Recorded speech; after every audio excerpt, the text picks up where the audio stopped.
एक सेठ जी ने अपने छोटे भाई को 3 लाख रुपए व्यापार के लिए दिए। उसका व्यापार बहुत अच्छा जम गया, लेकिन उसने रुपए बड़े भाई को वापस नहीं लौटाए। आखिर दोनों में झगड़ा हो गया और झगड़ा भी इस सीमा तक बढ़ गया कि दोनों का एक दूसरे के यहाँ पर आना जाना बिल्कुल बंद हो गया।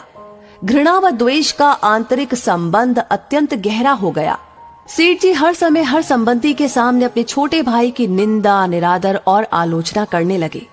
सेठ जी अच्छे साधक भी थे, लेकिन इस वजह से उनकी साधना लड़खड़ाने लगी। भजन पूजन के समय भी उन्हें छोटे भाई का चिंतन होने लगा।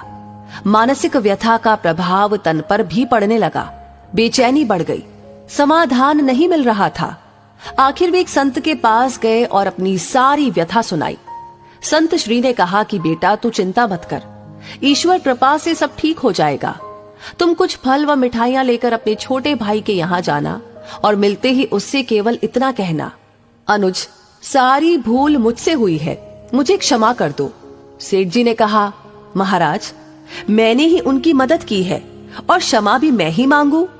संत श्री ने उत्तर दिया, परिवार में ऐसा कोई भी संघर्ष नहीं हो सकता जिसमें दोनों पक्षों की गलती न हो। चाहे एक पक्ष की भूल 1% हो, दूसरे पक्ष की 99%, पर भूल दोनों तरफ से होगी। सेठ जी की समझ में तो कुछ भी नहीं आ रहा था। उन्होंने कहा कि महाराज, मुझसे क्या भूल हुई। संत श्री ने कहा कि बेटा, तुमने मन ही मन अपने छोटे भाई को बुरा समझा, यही है तुम्हारी पहली भूल। तुमने उसकी निंदा, आलोचना और तिरस्कार किया, ये है तुम्हारी दूसरी भूल। क्रोधपूर्ण आंखों से उसके दोषों को देखा, ये है तुम्हारी तीसरी भूल। अपने कानों से उसकी निंदा सुनी, ये है तुम्हारी चौथी भूल। तुम्हारे हृदय में छोटे भाई के प्रति क्रोध व घृणा है और ये है तुम्हारी आखिरी भूल। अपनी इन भूलों से तुमने अपने छोटे भाई को दुख दिया है। तुम्हारा दिया दुख ही कई गुना होकर तुम्हारे पास लौटा है। जाओ, अपनी भूल के लिए क्षमा मांगो, नहीं तो तुम न चैन से जी सकोगे और न चैन से मर सकोगे। क्षमा मांगना बहुत बड़ी साधना है और तुम तो एक बहुत अच्छे साधक हो। सेठ जी की आंखें खुल गई। संत श्री को प्रणाम करके वे छोटे भाई के घर पहुंचे। सब लोग भोजन की तैयारी में थे। उन्होंने दरवाजा खटखटाया। दरवाजा उनके भतीजे ने खोला।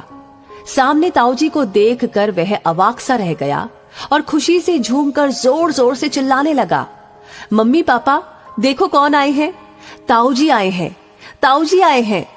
माता पिता ने दरवाजे की तरफ देखा, सोचा कहीं हम सपना तो नहीं देख रहे।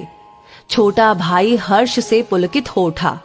15 वर्ष के बाद आज बड़े भैया घर पर आए हैं। प्रेम से गला रुंध गया, कुछ बोल न सका।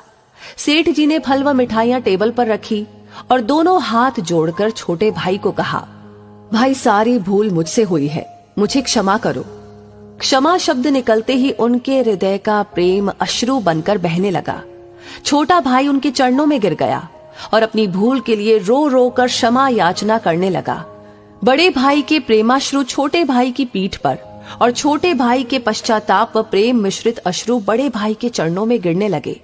क्षमा व प्रेम का अथाह सागर फूट पड़ा। सब शांत, चुप और सबकी आंखों से अविरल अश्रु धारा बहने लगी। छोटा भाई उठकर गया और रुपए लाकर बड़े भाई के सामने रख दिए। बड़े भाई ने कहा कि भाई, आज मैं इन कौड़ियों को लेने के लिए नहीं आया हूँ। मैं अपनी भूल मिटाने, अपनी साधना को सजीव बनाने और द्वेष का नाश करके प्रेम की गंगा बहाने आया हूँ। मेरा आना सफल हो गया, मेरा दुख मिट गया। अब मुझे आनंद का एहसास हो रहा है। छोटे भाई ने कहा, भैया, जब तक आप ये रुपए नहीं लेंगे तब तक मेरे हृदय की तपन नहीं मिटेगी। कृपा करके आप ये रुपए ले लीजिए। सेठ जी ने छोटे भाई से रुपए लिए और अपनी इच्छा अनुसार छोटे भाई भतीजों में बांट दिए। सब कार में बैठे घर पहुंचे। 15 वर्ष बाद उस अर्धरात्रि में जब पूरे परिवार का मिलन हुआ तो ऐसा लग रहा था कि मानो साक्षात प्रेम ही शरीर धारण किए वहां पर पहुंच गया हो। सारा परिवार प्रेम के अथाह सागर में मस्त हो रहा था।